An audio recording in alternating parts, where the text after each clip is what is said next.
तर इकॉनॉमिक्सची रिव्हिजन करत होते मी फर्स्ट चॅप्टरची. सो हे आहे इंडेक्स आहे ही. त्याच्यामध्ये वेटेज वाईज चॅप्टर म्हणजे किती मार्काला आहेत ते सगळं लिहिलं आहे मी, म्हणजे क्लासमध्येच सांगितलेलं. सो फर्स्ट चॅप्टरची माझी रिव्हिजन चालू आहे. आता मला ह्याची रिव्हिजन करायची आहे.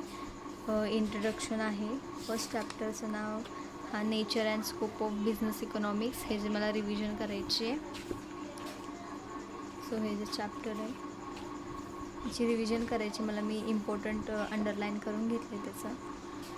तर ते एकदा लर्न करायचं आणि रीड करायचं आहे आणि नंतर मग त्याचे MCQ सॉल्व करायचे. ठीक आहे, त्यात आय थिंक मी केलेच सगळे सॉल्व, पण परत एकदा एक रिव्ह्यू करायचा आहे त्याचा सगळे. तसा ह्या चॅप्टरचं वेटेज 5 मार्क्स आहे. थिअरी खूप आहे पण ह्याच्यामध्ये. सो हे सगळं रीड करून मग सगळे आहेत.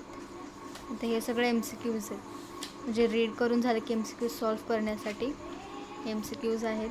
टोटल 46 MCQs आहेत. सो हे आहे चॅप्टर.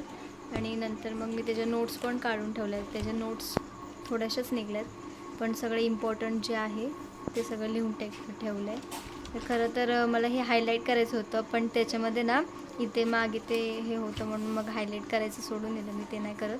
बट इम्पॉर्टंट डायग्राम वगैरे काढल्या आहेत, माइंड मॅपिंग वगैरे केली. हे नंतर सेकंड चॅप्टरचं आहे ते आज नाही करणार मी. आज फक्त फर्स्ट चॅप्टरचंच करते रिव्हिजन, आणि मग नंतर मला अकाउंटचं वगैरे सॉल्व करायचं आहे. सो आजसाठी एवढंच.